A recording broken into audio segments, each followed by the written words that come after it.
Okay, வணக்கம் மக்களே, welcome back to our channel. So இந்த வீடியோவில் என்ன பார்க்க போகிறோம் அப்படின்னா, நம்ம மெயின்ஸ் ஆன்சர் ரைட்டிங் ப்ராக்டிஸ் பார்க்க போகிறோம். ஸோ இனிமேல் டெய்லி ஒரு மெயின்ஸ் ஆன்சர் ரைட்டிங் வந்து பார்த்திங்க அப்படின்னா வித் எக்ஸ்ப்ளனேஷனோட வீடியோஸ் வந்து வரும். ஸோ யூபிஎஸ்சி ப்ரிப்பேர் பண்ணுற மாணவர்களுக்கு இல்லை டிஎன்பிசி ப்ரிப்பேர் பண்ணுற மாணவர்களுக்கு இந்த வீடியோவை எவ்வளோ முடியுமோ அவ்வளோ அதிகமாக ஷேர் பண்ணுங்கள்.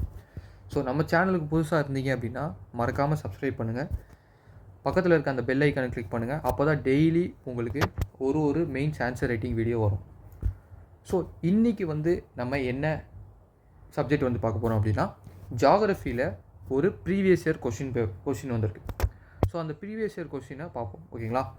ஸோ இந்த மெயின்ஸ் ஆன்சர் ரைட்டிங் செஷனில் டெய்லி ஒரு கொஷின், கிட்டத்தட்ட டெய்லி ஒரு கொஷின் நம்ம ப்ராக்டிஸ் பண்ணோம் அப்படின்னா நம்ம மெயின்ஸ் எக்ஸாமினேஷன் போகிறதுக்கு முன்னாடியே கிட்டத்தட்ட ஒரு 1000 கொஸ்டினாவது நம்ம ப்ரிப்பேர் பண்ணிடலாம். ஸோ டெய்லி ஒரு சப்ஜெக்ட்லேருந்து ஒரு கொஸ்டின். ஸோ மேக்ஸிமம் வந்து பார்த்திங்க அப்படின்னா நீங்கள் ப்ரீவியஸ் இயர் கொஸ்டின் பேப்பரை படிக்க ப்ரீவியஸ் இயர் கொஸ்டின் பேப்பரை அனலைஸ் பண்ணி நீங்கள் ஆன்சர் ரைட்டிங் ப்ராக்டிஸ் பண்ணிங்கனாலே இந்த எக்ஸாமை வந்து கிளியர் பண்ணிடலாம்.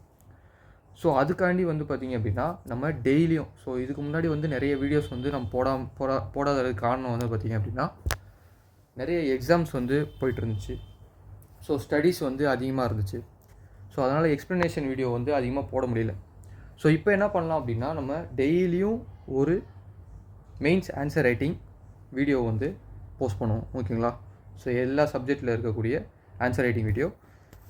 ஸோ டெய்லி 1 இல்லைனா 2 கொஸ்டின்ஸ் வந்து பார்த்திங்க அப்படின்னா ஆன்சர் ரைட்டிங் வீடியோ வித் எக்ஸ்ப்ளனேஷனோட போஸ்ட் பண்ணிடுவோம். ஸோ அதை நீங்கள் பார்த்துட்டு நீங்கள் அதில் எப்படி வேல்யூ அடிஷன் பண்ணி எழுதலாம் அப்படின்றதுக்கான வீடியோவும் தனியாக உங்களுக்கு வரும். ஸோ அதுக்கப்புறம் நீங்கள் அந்த வேல்யூ அடிஷன் பண்ணி உங்கள் ஆன்சர்ஸை வந்து பார்த்திங்க அப்படின்னா சூப்பராக நீங்கள் வந்து ப்ரெசன்டேஷன் பண்ணலாம், ஓகேங்களா? ஸோ இப்போ வாங்க நம்ம வீடியோக்குள்ளே போயிடலாம். ஸோ இந்த கொஸ்டின் வந்து பார்த்திங்க அப்படின்னா, why tropical cyclone are largely confined to South China Sea, Bay of Bengal and Gulf of Mexico. Discuss how tropical cyclones are named across the world. சரி, இப்போது இது ஜியாகிரஃபி நம்மளுக்கு தெரியும். இப்போது இது ஜியாகிரஃபியில் எந்த பாட்டை சேர்ந்தது அப்படின்னு பார்த்தோம் அப்படின்னா, இது வந்து பார்த்திங்க அப்படின்னா நம்மளுக்கு டிராபிக்கல் சைக்ளோன் வருது. ஸோ இந்த சைக்ளோனிக் ஆக்டிவிட்டீஸ் வந்து பார்த்திங்க அப்படின்னா நம்மளுக்கு கிளைமேட்டாலஜியில் வரும். ஸோ ஃபஸ்ட்டு கிளைமேட்டாலஜின்னு சும்மா எழுதிக்கோங்க, ஓகேங்களா? ஸோ இது எந்த சப்ஜெக்ட்லேருந்து வருது, எந்த சப்ஜெக்டில் இருக்கக்கூடிய அந்த சப் கிளாஸில் வருது அப்படின்றத நம்ம தெரிஞ்சுக்கணும். ஸோ இந்த கான்செப்ட் வந்து பார்த்திங்க அப்படின்னா டிராபிக்கல் சைக்ளோனை பற்றி உள்ள கான்செப்ட். ஸோ ஹியூமிடிட்டி அப்படின்ற சாப்டரில் சரி, இல்லை நீங்கள் வந்து என்சிஆர்டி படிச்சிருந்தீங்கனாலும் டிராபிக்கல் சைக்ளோன் அப்படின்ற கான்செப்டில் நம்மளுக்கு வந்து படிச்சிருப்போம், ஓகேங்களா? ஸோ இது மட்டும் இல்லாமல் ஓஷனோகிராஃபிலையும் ரிலேட்டடாக தான் வந்து கொஷின்ஸ் வந்து வரும். ஸோ என்னென்னா ஒரே ஒரு சப்ஜெக்ட்லேருந்து ஒரே ஒரு இடத்துலேருந்து மட்டும் கொஷின்ஸ் வந்து வராது, 3 சப்ஜெக்டை கம்பைன் பண்ணி கொஷின்ஸ் வரும். ஸோ இப்போ இந்த கொஸ்டினோட எக்ஸ்ப்ளனேஷன் என்ன அப்படின்னா, எதனால் டிராபிக்கல் சைக்ளோன் இந்த ரீஜனில் மட்டும் ஃபார்ம் ஆகுது. இப்போ இந்த South China Sea, Bay of Bengal, Gulf of மெக்சிகோவில் மட்டும் ஏன் ரொம்ப இன்டென்சிஃபைடாக ஃபார்ம் ஆகுது. ஸோ இது ஃபஸ்ட்டு கொஸ்டின், சரிங்களா? அது ஃபஸ்ட்டு இது பண்ணிக்கோங்க, அண்டர்லைன் பண்ணிக்கோங்க. நெக்ஸ்ட்டு வந்து பார்த்திங்க அப்படின்னா, எப்படி டிராபிக்கல் சைக்ளோன் பேர் வைக்கிறாங்க. இப்போ ஒரு பேர் வைப்பாங்க, இந்த வரதா புயல், நிஜாம் புயல் அப்படின்னு சொல்லிட்டு நம்மள பேர் வைப்பாங்களே. ஸோ இந்த வேர்ல்டு அக்ராஸ் த கண்ட்ரிஸ் எப்படி பேர் வைக்கிறாங்க, இதுதான் 2வது கொஸ்டின். ஸோ இந்த 2 கொஸ்டினையுமே கம்பைன் பண்ணி நம்ம 150 வேர்ட்ஸில் எழுத போகிறோம். எவ்வளோ? 150 வேர்ட்ஸ், ஓகேங்களா? ஸோ நம்ம காலேஜ் எக்ஸாம்லேயோ யூனிவர்சிட்டி எக்ஸாம்லேயோ மாதிரி நம்ம கதைலாம் அடிக்க முடியாது, ஏன்னா 150 வேர்ட்ஸ்ன்னு அவங்களே கொடுத்துட்டாங்க. ஸோ ஓகேங்களா? ஸோ இப்போது மெயின்ஸ் ஆன்சர் ரைட்டிங்கை பொறுத்தவரையும் நம்மளுக்கு தெரியணும் எப்படி வந்து ஆன்சர் ரைட்டிங் எழுதணும் அப்படின்னு. ஸோ நார்மலாக எல்லா ஆஸ்பிரண்ட்ஸுக்கும் தெரியக்கூடிய ஒரு விஷயந்தான். So introduction, body of the content, conclusion. சரி, இப்போ இந்த introduction, body of the content, கன்க்ளூஷனில் என்னென்ன மாதிரியான விஷயங்கள் எழுதணும் அப்படின்றது பார்த்தோம். இப்போ இந்த கொஸ்டின் பார்த்தோம் அப்படின்னா ஜியாகிரஃபிக்கில் கிளைமேட்டாலஜி, ஸோ ஓஷனோகிராஃபியும் கொஞ்சம் வரும், ஓகேங்களா? ஸோ இப்போது நம்ம கண்டுபிடிச்சிட்டோம், ஓகே இது ஜியாகிரஃபி கொஸ்டின், இதில் இப்படி வருது. இப்போ கொஸ்டின் வந்து புரிஞ்சிடுச்சு. இப்போ ஆன்சர் பண்ண ட்ரை பண்ணுவோம், ஓகேங்களா? இதில் என்ன சொல்லியிருக்காங்க அப்படின்னா, ஃபஸ்ட்டு நம்ம டிராபிக்கல் சைக்ளோனை பற்றி தான் கேட்டிருக்காங்க. அப்போது டிராபிக்கல் சைக்ளோன் அப்படின்றது என்னன்னு நம்ம எழுதணும். இப்போது இதில் வந்து பார்த்திங்க அப்படின்னா tropical cyclone are low pressure system. நம்மளுக்கு தெரியும் சைக்ளோன் ஃபார்ம் ஆகுது வந்து பார்த்திங்க அப்படின்னா ஒரு லோ ப்ரெஷர் இருக்கும், ஓகேங்களா. ஸோ இந்த லோ ப்ரெஷர் வந்து பார்த்திங்க அப்படின்னா சென்டரில் ஃபார்ம் ஆகிருக்கும். ஸோ நீங்கள் இந்த என்சிஆர்டியில் இதுக்கேற்ற மாதிரி வந்து என்சிஆர்டி நீங்கள் படித்தாலும் சரி, ஃபவுண்டேஷன் படிச்சிருந்தீங்கன்னா உங்களுக்கு ஓரளவு வந்து அந்த நாலேஜ் இருக்கும், ஓகேங்களா. ஸோ இந்த லோ ப்ரெஷர் வந்து சென்டரில் ஃபார்ம் ஆகிருக்கும். இதை சுற்றி ஹை ப்ரெஷர் இருக்கும், ஓகேங்களா. ஸோ இப்படி தான் வந்து பார்த்திங்க அப்படின்னா டிராபிக்கல் சைக்ளோன் ஃபார்ம் ஆகும். ஸோ இது எங்கே ஃபார்ம் ஆகும் அப்படின்னா வார்ம் டிராபிக்கல் ஓஷனில் ஃபார்ம் ஆகும். ஸோ ஏன் வார்ம் டிராபிக்கல் ஓஷன்? இப்போது ஒரு ஓஷன் வார்ம் ஆகுது அப்படின்னா அந்த இடத்துல ஹை டெம்பரேச்சர் இருக்கும். நம்மளுக்கு தெரியும் ஹை டெம்பரேச்சர் எந்த ஏரியாவில் இருக்கோ அங்கெல்லாம் லோ ப்ரெஷர் ஃபார்ம் ஆகும் அப்படின்னு தெரியும். ஸோ இந்த லேட்டிடியூட் வந்து பார்த்திங்கன்னா 5 degree to 30 degree latitude. So இதில் அட்டாச்மெண்ட் ஆகிடும். ஸோ ஓகே, இப்போது இந்த டிராபிக்கல் சைக்ளோனோட டிஸ்ட்ரிபியூஷன் இதெல்லாம் வந்து பார்த்திங்கன்னா யூனிஃபார்மான்னு கேட்டிங்க அப்படின்னா யூனிஃபார்ம் கிடையாது. ஏன் அப்படின்னு சொல்கிறாங்க அப்படின்னா இது எங்கே மோராக கான்சன்ட்ரேட் ஆகும் அப்படின்னா அதோட ஜாகிரபிக்கல் கண்டிஷன். இது மோராக கான்சன்ட்ரேட்டட் ஆகிறது வந்து பார்த்திங்கன்னா due to the geographical condition plus one second.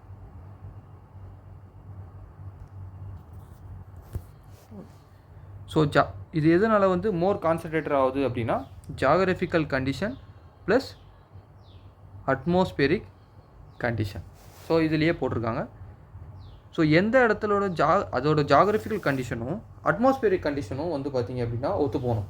So அப்போ தான் வந்து பார்த்திங்க அப்படின்னா டிராபிக்கல் சைக்ளோன் அந்த இடத்துல ரொம்ப ஃபார்ம் ஆகும், ஓகேங்களா. ஸோ இப்போ வந்து பார்த்திங்க அப்படின்னா நம்மளோட பே ஆஃப் பெங்கால் சைடில் பார்த்திங்க அப்படின்னா ஒரே செகண்ட். இப்போ வந்து பார்த்திங்க அப்படின்னா இந்த ரீஜனில் பாருங்கள்.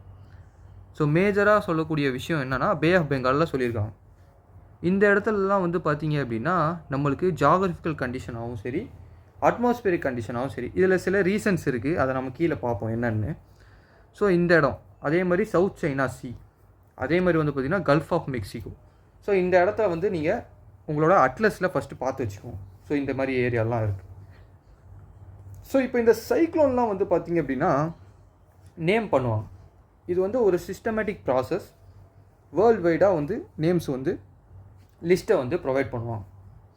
ஸோ இது எது கீழே வந்து பார்த்திங்க அப்படின்னா ரெகுலேட் பண்ணுது அப்படின்னா WMO அப்படின்னு சொல்லுவோம், வேர்ல்ட் மெட்ரோலாஜிக்கல் ஆர்கனைசேஷன். இப்போ நம்ம இந்தியாவில் எப்படி IMD இருக்கோ, இந்தியன் மெட்ரோலாஜிக்கல் டிபார்ட்மெண்ட் இருக்கோ, அந்த மாதிரி வேர்ல்டு வைடுக்கே வந்து பார்த்திங்க அப்படின்னா வேர்ல்டு மெட்ரோலாஜிக்கல் ஆர்கனைசேஷன் அப்படின்னு சொல்லிட்டு ஒன்று இருக்கும். ஸோ அதில் தான் வந்து பார்த்திங்க அப்படின்னா இந்த லிஸ்ட் ஆஃப் நேம்ஸை பப்ளிஷ் பண்ணுவாங்க, ஓகேங்களா. ஸோ இது வரையும் நம்ம இன்ட்ரடக்ஷன் பார்த்தாச்சு. ஃபஸ்ட்டு டிராபிக்கல் சைக்ளோன்னா என்ன அப்படின்றத எழுதணும். அதுக்கப்புறமேட்டு வந்து பார்த்திங்க அப்படின்னா அது யூனிஃபார்ம் கிடையாதுன்னு அப்படின்னு சொல்லிட்டு அது எல்லாமே டிராபிக்கல் சைக்ளோனில் வரும், ஓகேங்களா. ஸோ அதை எழுதிடுறீங்க. ரெண்டாவது கொஸ்டின் என்ன கேட்குறாங்க, டிராபிக்கல் சைக்ளோன்னு நேமை பற்றி கேட்குறாங்க. அது எது கீழே வருது அப்படின்னு சொல்லி எழுதிட்டிங்கன்னா இன்ட்ரோடக்ஷன் ஓவர் ஆகிடும், ஓகேங்களா. ஸோ நெக்ஸ்ட்டு வந்து பார்த்திங்க அப்படின்னா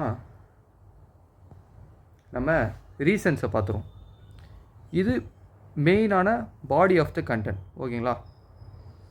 பாடி ஆஃப் த கண்டென்ட்டில் மெயினான ஒரு விஷயம். ஸோ இதில் என்ன ரீசன் சொல்கிறாங்க அப்படின்னு பார்த்தீங்க அப்படின்னா large sea surface with high temperature. So நான் எதுக்கு இந்த ரவுண்ட் பண்ணேன் அப்படின்னா ஸோ இந்த ரீசன்காண்டி தான். ஸோ இப்போ இந்த ரீஜன்லாம் வந்து பாருங்கள், பே ஆஃப் பெங்கால், அதே மாதிரி சவுத் சைனா, அதே மாதிரி வந்து பார்த்திங்க அப்படின்னா கல்ஃப் ஆஃப் மெக்சிகோ, இதிலெல்லாம் லார்ஜ் நம்பர் ஆஃப் சீஸ் இருக்கும். ஸோ எந்த இடத்துல சீ இருக்கோ அங்கே தான் வந்து பார்த்திங்கன்னா டிராபிக்கல் சைக்ளோன் உருவாகும். ஸோ நல்லா தெரிஞ்சுக்கணும். அந்த இடத்துல வந்து பார்த்திங்க அப்படின்னா ஹை டெம்பரேச்சர் இருக்கும். ஸோ ஹை டெம்பரேச்சர் இருக்கிறனால என்ன ஆகுது அப்படின்னா வார்ம் டிராபிக்கல் ஓஷன்ஸ் வந்து ஃபார்ம் ஆகும். ஸோ அந்த இடத்துல வார்மாக ஹை டெம்பரேச்சர் இருக்கிறனால நம்மளுக்கு லோ ப்ரெஷர் வந்து க்ரியேட் ஆகும். ஸோ இந்த லோ ப்ரெஷர் க்ரியேட் ஆகிறதுனால தான் நம்மளுக்கு வந்து சைக்ளோன் ஃபார்ம் ஆகுதுன்னு நம்மளுக்கு தெரியும். ஸோ இந்த ரீஜன்லாம் வந்து பார்த்திங்கன்னா லார்ஜ் சீ சர்ஃபேஸ் வந்து இருக்கும்.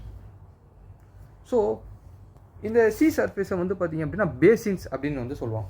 இந்த வாட்டர் ஓஷன்ஸ்லாம் இருக்குல்ல, அதெல்லாம் பேசின்ஸ் அப்படின்னு சொல்லுவோம். சரி, இப்போ என்னென்னா இந்த சி சர்ஃபேஸ் டெம்பரேச்சர் இருக்குல்ல, அது வந்து அபவுட் 27 டிகிரி செல்சியஸ்க்கு மேலே போச்சு அப்படின்னா எனார்மஸ் லேட்டன் ஹீட்டை வந்து ப்ரொடியூஸ் ஆகும். ஸோ 27 டிகிரி செல்சியஸ்க்கு மேலே போச்சு அப்படின்னா எனார்மஸ் லேட்டன் ஹீட்டை ப்ரொடியூஸ் ஆகும். சரி, இப்போ ஹீட்டு ப்ரொடியூஸ் ஆகுதுன்னா என்ன ஆகுது அப்படின்னா உங்களுக்கு எவாப்ரேஷன் நடக்கும், கண்டென்சேஷன் நடக்கும். ஸோ இந்த எவாப்ரேஷன் கண்டென்சேஷனில் தான் நமக்கு ட்ராபிக்கல் சைக்ளோன் ஃபார்ம் ஆகும். ஸோ இதுக்கு எக்ஸாம்பிள் வந்து பார்த்திங்க அப்படின்னா கல்ஃப் ஆஃப் மெக்சிகோ சொல்கிறோம். ஸோ இங்கே வந்து பார்த்திங்க அப்படின்னா சி சர்ஃபேஸ் டெம்பரேச்சர் வந்து பார்த்திங்க அப்படின்னா 28 டிகிரிலேருந்து 30 டிகிரி வரையும் இருக்குமா, எப்போனா சைக்ளோனிக் சீசனில். ஸோ இது வார்ம் ஓஷன் கரண்ட்டோட ஐடடாக இருக்கும் அப்படின்றத சொல்கிறாங்க. ஸோ இது எக்ஸாம்பிளுக்கு நீங்கள் சும்மா எழுதலாம். So large C surface with high temperature. So இந்த டெம்பரேச்சர் வந்து 28 to 30 டிகிரி டியூரிங் சைக்ளோன் சீசனில் இருக்கும்னு சொல்லிட்டு ஒரு எக்ஸாம்பிள் எழுதுனீங்க அப்படின்னா ஃபஸ்ட்டு பாயிண்ட் முடிஞ்சிச்சு. இப்போ ரெண்டாவது பாயிண்ட் பார்ப்போம், கொரியாலிஸ் ஃபோர்ஸஸ். ஸோ நம்மளுக்கு தெரியும் ஜியாகிரபிக்கில் கொரியாலிஸ் ஃபோர்ஸ்னால் என்ன அப்படின்றது. ஸோ அது வந்து பேசிக் கான்செப்ட் தான். ஸோ இந்த பேசிக்ஸ்லாம் வந்து அதுலாம் கொரியாலிஸ் எஃபெக்ட் வந்து எப்படி கிரியேட் ஆகுது அப்படின்னு பார்த்தீங்க அப்படின்னா பேசிக்ஸாக வந்து பார்த்திங்க அப்படின்னா ரொட்டேஷன் ஆஃப் த எர்த்னால கிரியேட் ஆகக்கூடிய ஒரு ஃபோர்ஸஸ் தான். நம்ம விண்ட் சிஸ்டம் கூட பார்த்துருக்கோம். கொரியாலிஸ் ஃபோர்ஸ்னால வந்து பார்த்திங்க அப்படின்னா நார்த்தன் ஹெமிஸ்பியரில் விண்டு வந்து ரைட்டில் டிஃப்ளெக்ட் ஆகும், சதர்ன் ஹெமிஸ்பியரில் லெஃப்ட்டில் டிஃப்ளெக்ட் ஆகும். ஸோ இந்த மாதிரி wind system, oceanic circulation, so எல்லாமே வந்து பார்த்திங்கன்னா அந்த ரொட்டேஷனால தான். ஸோ கொரியாலிஸ் ஃபோர்ஸஸ் எப்படி கிரியேட் ஆகுது, ரொட்டேஷன் ஆஃப் த எர்த்னால. ஸோ அந்த ஒரு பேசிக் கான்செப்ட் இருந்தால் இது ஈஸியாக அண்டர்ஸ்டாண்ட் பண்ணிடலாம். ஸோ இது வந்து பார்த்திங்கன்னா 5 to 20 டிகிரி நார்த்தில் ப்ளேஸ் ஆகிருக்கும். ஸோ இந்த பேசின்ஸ் எல்லாம் வந்து பார்த்திங்க அப்படின்னா எக்ஸ்பீரியன்ஸ் கொரியாலிஸ் எஃபெக்டை. ஸோ இந்த ரீஜனில் இருக்கக்கூடிய ஏரியாஸ் எல்லாமே கொரியாலிஸ் எஃபெக்டை வந்து எக்ஸ்பீரியன்ஸ் பண்ணுது. ஸோ இதனால் என்ன ஆகுது, rotation movement of the cyclonic circulation, அதாவது வந்து பார்த்திங்கன்னா சைக்ளோனோட சர்க்குலேஷன் வந்து பார்த்திங்க அப்படின்னா க்ரியேட் பண்ணுது. ஸோ நம்மளுக்கு தெரியும் நார்த்தன் ஹெமிஸ்பியரில் வந்து பார்த்திங்கன்னா ஆன்டி கிளாக் வைஸில் டைரெக்ஷனில் சுற்றும். ஸோ அதே மாதிரி கிளாக் வைஸ் டைரெக்ஷன் சுற்றும். ஸோ இதெல்லாம் கொரியாலிஸ் எஃபெக்ட்னால தான் வரக்கூடிய விஷயம். ஸோ நெக்ஸ்ட்டு வந்து பார்த்திங்க அப்படின்னா low vertical wind speed. So இப்போது அந்த சைக்ளோனிக் ஏரியாவில் வெர்டிக்கல் விண்ட் ஸ்பீடே இருக்காது. ஸோ நம்மளுக்கு தெரியும் சைக்ளோன் வந்து கரையை கடந்துச்சு அப்படின்னா அந்த இடத்துல ரொம்ப ஏர் வந்து ரொம்ப ஸ்பீடாக அடிக்கும். ஸோ அந்த ஏர் வந்து ஸ்பீடாக அடிச்சிச்சு அப்படின்னா அந்த சைக்ளோன் கலைஞ்சிரும். பட் அந்த சைக்ளோன் ஃபார்ம் ஆகிற ஏரியாவில் வந்து பார்த்திங்கன்னா லோ வெர்டிக்கல் விண்ட் ஷேர் தான் இருக்கும். ஸோ ரொம்பவே கம்மியான ஏர். ஸோ இதனால் என்ன ஆகுது, அந்த சைக்ளோன் வந்து பார்த்திங்கன்னா அந்த இடத்துலையே நிற்கிது, இன்டென்சிஃபியாகவும் ஆகுது. ஓகேங்களா. ஸோ இதுவும் அதே மாதிரி pre existent low pressure area. So நார்மலாக இப்போ லோ ப்ரெஷர் க்ரியேட் ஆகும், ஹை டெம்பரேச்சர்னாலும் லோ ப்ரெஷர் க்ரியேட் ஆகும். இப்போ நார்மலாக சில ஏரியாவில் வந்து பார்த்திங்கன்னா லோ ப்ரெஷரே இருக்கும். ஸோ அந்த லோ ப்ரெஷர் ஏரியாஸ் இருக்கக்கூடிய ஏரியாஸ் வந்து பார்த்திங்கன்னா monsoon trough, inter tropical convergence zone, இதெல்லாம் வந்து லோ ப்ரெஷர் டிப்ரெஷனை க்ரியேட் பண்ணி கொடுக்குது. ஸோ இந்த ரெண்டுமே வந்து பார்த்திங்க அப்படின்னா ட்ராபிக்கல் சைக்ளோனை அதுவே ஃபார்ம் பண்ணி விட்டுருது. ஸோ இதுதான் ரீசன்ஸ். ஸோ இது ஒரு 4வது பாயிண்ட். ஓகேங்களா. ஸோ அதுக்கு நீங்கள் எக்ஸாம்பிள் எழுதலாம். மான்சூன் ட்ரஃப்னு போட்டு எக்ஸாம்பிள்ஸை நீங்கள் வந்து எழுத முடியும். ஸோ டியூரிங் த மான்சூன் சீசனில் மான்சூன் ட்ரஃப் வந்து ஃபார்ம் ஆகும் பே ஆஃப் பெங்காலில். ஸோ இதனால் என்ன ஆகுது, சைக்ளோனிக் டிப்ரெஷன் நடக்குது அப்படின்னு சொல்லிட்டு நீங்கள் எழுதினீங்கன்னா 4வது பாயிண்ட் முடிஞ்சிச்சு. 5வது பாயிண்ட் வந்து பார்த்திங்கன்னா பேசின் எஃபெக்ட். நம்மளுக்கு தெரியும் வேர்ல்டோட ஓஷன் வாட்டர் வந்து பார்த்திங்கன்னா நம்ம பேசின்ஸாக டிவைட் பண்ணியிருக்கோம் அப்படின்றது தெரியும். ஸோ இதில் semi enclosed water drop heat energy. So semi என்க்ளோஸ்டாக இருக்கும். ஸோ நீங்கள் இப்போ இந்த ரீஜன்லாம் வந்து பார்த்தீங்க அப்படின்னா நீங்கள் அந்த மேப் எடுத்து பார்த்தீங்க அப்படின்னா உங்களோட அட்லஸை பக்கத்தில் வச்சுக்கோங்க. ஜியாகிரஃபி எப்போல்லாம் படிக்கிறீங்களோ அட்லஸை பக்கத்தில் வச்சுக்கோங்க. இதெல்லாம் செமி என்க்ளோஸ்டாக இருக்கும். ஸோ இந்த ரீஜன் பார்த்திங்க அப்படின்னா பே ஆஃப் பெங்கால், அரேபியன் சீனா கூட கொஞ்சம் இதாக இருக்கும். பட் இதெல்லாம் வந்து பார்த்திங்கன்னா ஒரு செமி என்க்ளோஸ்டு ஏரியா மாதிரியே இருக்கும். சவுத் சைனா சீலாம் பார்த்திங்க அப்படின்னா அந்த ஐலாண்டை ஒட்டி இருக்கிற ஏரியாஸ்லாம் வந்து பார்த்திங்கன்னா அந்த செமி என்க்ளோஸ்டு மாதிரியே இருக்கும். அதே மாதிரி மெக்சிகோவில் நீங்கள் பார்த்தீங்க அப்படின்னா இந்த இடத்துல கரெக்டாக ஒரு ரவுண்ட் ஷேப்பில் செமி என்க்ளோஸ்டாக இருக்கும். சரி, இப்போ இந்த செமி என்க்ளோஸ்னால என்ன ப்ராப்ளம் அப்படின்னு கேட்டிங்க அப்படின்னா இந்த பேசின் எஃபெக்ட் வந்து க்ரியேட் ஆகும். ஸோ இது என்னன்னா ஹீட்டை வந்து ரெடியூஸ் பண்ணுது, இந்த சைக்ளோனை ரொம்ப டெட்லியராக மாற்றும். ஸோ அந்த செமி என்க்ளோஸ் இருந்துச்சு அப்படின்னா இப்போ நான் எக்ஸாம்பிள் என்ன சொல்கிறாங்கன்னா funnel shaped bay of Bengal. Bay of Bengal எப்படி இருக்கும் அப்படின்னா ஒரு ஃபனல் ஷேப்பில் இருக்கும். ஸோ பே ஆஃப் பெங்கால் வந்து இந்த மாதிரி ஃபனல் ஷேப்பில் இருக்கும். ஸோ இது வந்து இந்த ஃபனல் ஷேப் இருக்கிறதுனால என்ன ஆகுது அப்படின்னா மோர் இன்டென்சிஃபைட் ஆகுது. ஸோ டெட்லியராக இருக்குது. ஸோ அரேபியன் சீலேருந்து ஒரு சைக்ளோன் ஃபார்ம் ஆகிறதுக்கும் பே ஆஃப் பெங்கால்லேருந்து ஒரு சைக்ளோன் ஃபார்ம் ஆகிறதுக்கும் ரொம்ப டெட்லியராக இருக்கும் அப்படின்றத சொல்கிறாங்க. ஸோ அது ஏன் டெட்லியராக இருக்குது அப்படின்னா பேசின் எஃபெக்ட்லாம் வரும். ஸோ இது ஒரு ரீசன். ஸோ இது 5 ரீசன் முடிஞ்சிச்சு. ஸோ மேக்ஸிமம் 5 பாயிண்ட் நீங்கள் எழுதலாம், ஓகேங்களா? ஸோ அது வந்து நீங்கள் வந்து எவ்வளோ சுருக்கி எழுத முடியுமோ அவ்வளோ எழுதிக்கலாம். ஸோ அவ்வளோதான். இப்போ நம்ம ஃபஸ்ட்டு கொஸ்டினுக்கு ஆன்சர் பண்ணியாச்சு. ஃபஸ்ட்டு கொஸ்டின் என்ன, டிராபிக்கல் சைக்ளோன்னா என்ன, அதுக்கான ரீசன் ஏன் இந்த ஏரியாவில் மட்டும் டிராபிக்கல் சைக்ளோன் வந்து அதிகமாக ஃபார்ம் ஆகுது, ஸோ அதுக்கான ரீசனை வந்து நம்ம எழுதியாச்சு. இப்போ ரெண்டாவது ஒரு கொஸ்டின் கேட்டிருக்கோம். ஸோ என்னது, நேமிங் ஆஃப் டிராபிக்கல் சைக்ளோன். இப்போ அந்த டிராபிக்கல் சைக்ளோன் எப்படி நேம் பண்ணுறாங்க அப்படின்னா, இது வந்து ஒரு அதாவது சிஸ்டமேட்டிக் சிஸ்டம் அப்படின்றதும் நமக்கு தெரியும். ஸோ அது வந்து பார்த்திங்க அப்படின்னா வேர்ல்டு மெட்ரோலஜிக்கல் ஆர்கனைசேஷன். ஸோ இவங்க தான் என்ன பண்ணுறாங்க அப்படின்னா அதை ரெகுலேட் பண்ணுறாங்க. சரி, இப்போ இந்த வேர்ல்டு மெட்ரோலஜிக்கல் ஆர்கனைசேஷன் கீழே ரீஜனல் கமிட்டிஸ் இருக்கும். ஸோ இப்போ எப்படி நம்ம IMD இருக்கோ அந்த மாதிரி ஒரு கண்ட்ரீஸ்க்கும் ஒரு ரீஜனல் சர்வீசஸ் இருக்கும், ரீஜனல் கமிட்டிஸ் இருக்கும். ஸோ அவங்க வந்து டேட்டாவை ப்ரொடியூஸ் பண்ணிகிட்டே இருப்பாங்க. ஸோ இது ஒன்று. சரி, இந்த வேர்ல்டு ஓஷன்ஸ்லாம் வந்து பார்த்திங்கன்னா நம்மளுக்கு தெரியும் பேசின்ஸாக வந்து பார்த்திங்கன்னா டிவைடாக இருக்கும்.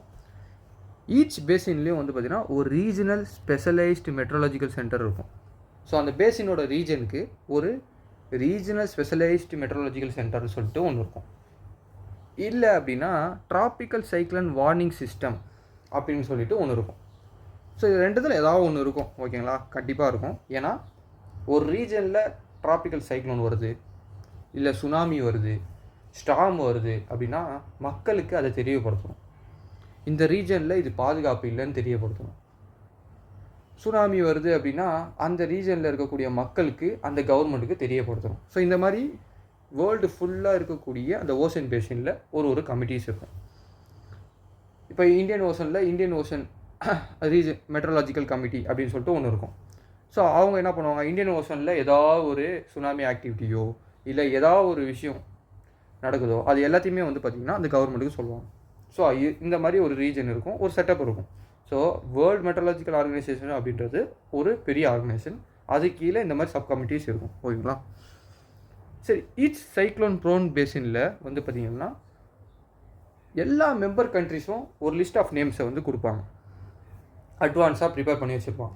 இப்போ நான் சொன்ன மாதிரி இந்த வர்தா புயல், அதேமாரி மிஜாம் புயல் சொல்லிட்டு இந்த மாதிரி புயல் அந்த பேரெல்லாம் கொடுத்துருப்பாங்க.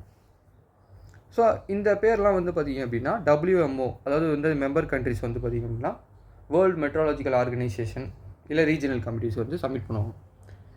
இப்போ அவங்க அந்த நேமெல்லாம் பார்ப்பாங்க. ஓகே, இப்போ இந்த ஒரு கண்ட்ரிக்கு இருக்குது, இப்போ நம்மளோட இந்தியாவுக்கு வந்து பார்த்திங்க அப்படின்னா ஒரு சைக்ளோன் வருதுன்னு வச்சுப்போம். இப்போ அந்த சைக்ளோன் பேர் வந்து பார்த்திங்கன்னா நிஜாம் புயல்னு சொல்லிட்டாங்க அப்படின்னா அந்த நிஜாம் புயல் வந்து பார்த்திங்க அப்படின்னா இன்டென்சிஃபை ஆகி கரையை கடந்துச்சு அப்படின்னா அந்த பேரை வந்து அடிச்சிருவாங்க. இப்போ அடுத்து ஒரு பேர் வந்து ஏற்படுத்தி வச்சுருப்பாங்க, ஏதாவது புதுசாக ஒரு பேர் வந்து க்ரியேட் பண்ணி வச்சுருப்பாங்க. ஸோ அந்த பேரை வந்து பார்த்திங்க அப்படின்னா அடுத்த பேரில் வந்து பார்த்திங்க அப்படின்னா ப்ரீ அப்ரூவல் லிஸ்ட்டில் ஆட் பண்ணிடுவோம். ஸோ இது வந்து நம்மளுக்கு நார்மலாக தெரியும். சரி, இப்போ இது வரையும் நம்ம அந்த 2 கொஸ்டினுக்கு ஆன்சர் பண்ணிட்டோம். இப்போ இன்னொன்று வந்து பார்த்திங்க அப்படின்னா கன்க்ளூஷன் போட்டு முடிக்க வேண்டியதான். இப்போது இதில் நம்மளுக்கு என்ன தெரிய வேண்டியது அப்படின்னா, இந்த டிராபிக்கல் சைக்ளோன் வந்து பார்த்திங்க அப்படின்னா நேச்சுரல் ஈவெண்ட். ஸோ நேச்சுரலாக அது நடக்கக்கூடிய விஷயம்தான். பட் இது எப்படி இன்டென்சிஃபை ஆகுது, எப்படி ரெயின்ஃபால் அதிகமாகுது அப்படின்னா கிளைமேட்டிக் சேஞ்சஸ்னால. ஸோ கிளைமேட்டிக் சேஞ்சஸ் என்ன பண்ணுது, இந்த இன்டென்சிட்டி, ரெயின்ஃபால், இம்பேக்ட் இது எல்லாத்தையுமே வந்து பார்த்திங்க அப்படின்னா ஆல்டர் பண்ணி விட்டுருது. ஸோ இதனால் ரொம்பவே வந்து பார்த்திங்கன்னா டேஞ்சரஸ் கண்டிஷன் வந்து க்ரியேட் ஆகுது. ஸோ இதுக்கு நம்ம என்ன பண்ணணும் அப்படின்னா அடாப்டேஷன் அதுக்கப்புறம் அதோட மிட்டிகேஷன் மெஷர், ரீஹாபிலிட்டேஷன் சென்டர் சொல்லிட்டு இந்த மாதிரி சில மெஷர்ஸை வந்து பார்த்திங்க அப்படின்னா நம்ம மேக் பண்ணணும். So like early warning system. So முன்கூட்டியே அதாவது வந்து பார்த்திங்கன்னா அடுத்த வாரம் புயல் வரப்போகுது அப்படின்னா அதுக்கு முன்னாடியே வந்து பார்த்திங்க அப்படின்னா நம்ம ப்ரிப்பேர்டாக இருக்கணும், ப்ரிடிக்ட் பண்ணணும். ஸோ ப்ரிப்பேராக இருக்கணும் அப்படின்னு சொல்லிட்டு இந்த ஆன்சரை முடிக்க வேண்டியதான். ஸோ இவ்வளோ தான் மக்களே இந்த ஆன்சர். ஸோ டீட்டெயிலாக எக்ஸ்பிளைன் பண்ணியிருக்கோம். ஸோ இந்த எக்ஸ்ப்ளனேஷனை நல்லா ஒன்ஸ் நீங்கள் வந்து ஃபுல்லாக இந்த வீடியோவை பார்த்து முடிச்சிட்டிங்க அப்படின்னா நீங்கள் வந்து ஒரு UPSC நோட் இருக்குது. ஸோ அந்த நோட்டோட லிங்க் வந்து நான் டிஸ்கிரிப்ஷனில் கொடுக்குறேன். எப்படி நம்ம எக்ஸாமினேஷன் எழுதுவோமோ அதே மாதிரி வந்து அந்த நோட் இருக்கும். அந்த நோட்டு நீங்கள் வாங்கி கூட நீங்கள் எழுதிக்கலாம். இல்லைனா ஒரு ரஃப் நோட்டில் எடுத்து நீங்கள் இந்த கொஸ்டினை வந்து ப்ராக்டிஸ் பண்ணிட்டீங்க அப்படின்னா இன்றைக்கான ஒரு கொஸ்டின் வந்து நம்ம கம்ப்ளீட் பண்ணிடுவோம். ஸோ நாளைக்கு வந்து மறுபடியும் இன்னொரு கொஸ்டினில் நம்ம சந்திப்போம். ஸோ அவ்வளோதான் மக்களே இந்த வீடியோ. ஸோ மறக்காமல் சப்ஸ்கிரைப் பண்ணியிருக்கேன். நிறைய UPSC ஆஸ்பிரண்ட் TNPSC ஆஸ்பிரண்ட்டுக்கு ஷேர் பண்ணி விடுங்க. ஓகே மக்களே, பாய்.